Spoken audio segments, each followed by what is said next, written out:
Assalamualaikum warahmatullahi wabarakatuh. Saya Korinurina Maisari dari semester 5B STI Yamisa Soreang. Di sini saya akan menjelaskan tentang teori-teori belajar. Yang kita ketahui, teori-teori belajar itu ada 4. Yang pertama, ada teori belajar behaviorisme. Yang kedua, ada teori belajar konstruktivisme. Yang ketiga, ada teori belajar kognitivisme. Yang keempat, ada teori belajar humanisme. Tapi di sini saya akan menjelaskan satu teori saja, yaitu teori behaviorisme. Sebelum memasuki materi behaviorisme, saya akan menjelaskan tentang pengertian belajar. Belajar merupakan perubahan tingkah laku akibat adanya interaksi antara stimulus atau input dan respon atau output. Tokoh-tokoh teori behaviorisme yaitu ada 4. Yang pertama ada John R. Watson yang mempunyai paham behaviorisme klasik. Yang kedua ada Ivan Petrovich Pavlov yang mempunyai paham classical conditioning.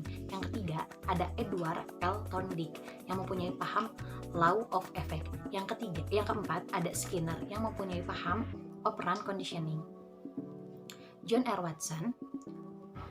Menurut John R. Watson, objek utama yang diamati adalah perilaku, tidak mengakui adanya mental, kesadaran, dan predisposisi yang dimiliki manusia.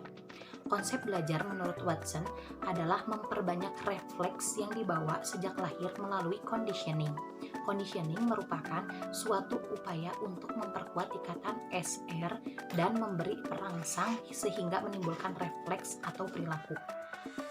Yang kedua, Ivan Petrovich Pavlov yang mempunyai paham classical conditioning.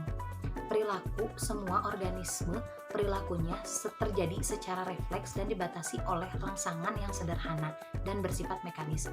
Model belajar Pavlov disebut juga sebagai belajar tanda-tanda, kode, dan sinyal, mempunyai arti terhadap apa yang diharapkan.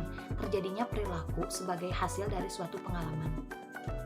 Yang ketiga ada Edward L. Thorndike yang mempunyai paham law of effect. Perilaku ditentukan secara refleks oleh stimulus yang ada di lingkungan dan bukan oleh pikiran yang tidak sadar. 3 hukum utama dalam proses belajar yaitu yang pertama, hukum latihan, yang kedua, hukum pengaruh, yang ketiga ada hukum kesiapan. Latihan dapat menguatkan hubungan SR. Kekuatan hubungan SR dipengaruhi oleh tenaga dan lamanya waktu latihan. Pengalaman yang memuaskan akan terjadi bila suatu unit perantara siap menggerakkan respon.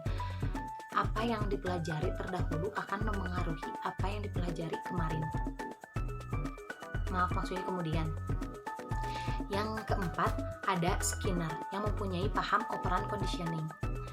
Tingkah laku sepenuhnya ditentukan oleh stimulus, tidak ada faktor perantara lain. Respon yang dimaksud Skinner adalah respon terkondisi, respon operan, sedangkan stimulusnya adalah stimulus operan. Ada 3 syarat terjadinya interaksi antar organisme dengan lingkungannya. Yang pertama, ketika respon terjadi. Yang kedua, respon itu sendiri. Yang ketiga, konsekuensi penguatan respon. Adapun aplikasi teori behaviorisme dalam pembelajaran. Aliran ini menekankan pada terbentuknya perilaku yang tampak sebagai hasil belajar. 2. Menduduki siswa sebagai individu yang pasif. 3. Unsur-unsur penting dalam behaviorisme, hubungan SR, siswa pasif, perilaku sebagai hasil belajar yang tampak, pembentukan perilaku atau shaping dengan penataan kondisi yang ketat, reinforcement, dan hukuman. Aplikasi teori. Yang keempat ada aplikasi teori tergantung tujuan pembelajaran, sifat materi pelajaran, karakteristik siswa, media, dan fasilitas pembelajaran. Yang kelima ada sesuatu yang ada di dunia nyata menurut teori ini terstruktur rapi, teratur, maka orang belajar harus dihadapkan aturan yang jelas. Yang keenam, tujuan pembelajaran ditekankan pada penambahan pengetahuan. Yang ketujuh, yang terakhir, ada evaluasi menekankan respon pasif, biasanya menggunakan paper dan pensil test.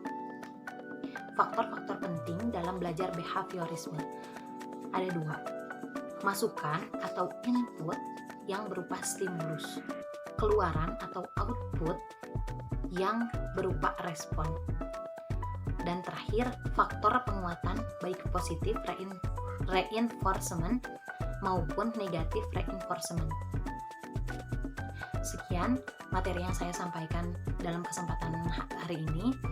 Mohon maaf apabila ada salah-salah kata karena saya masih dalam tahap belajar. Assalamualaikum warahmatullahi wabarakatuh. Jangan lupa untuk like, comment, and subscribe teman-teman.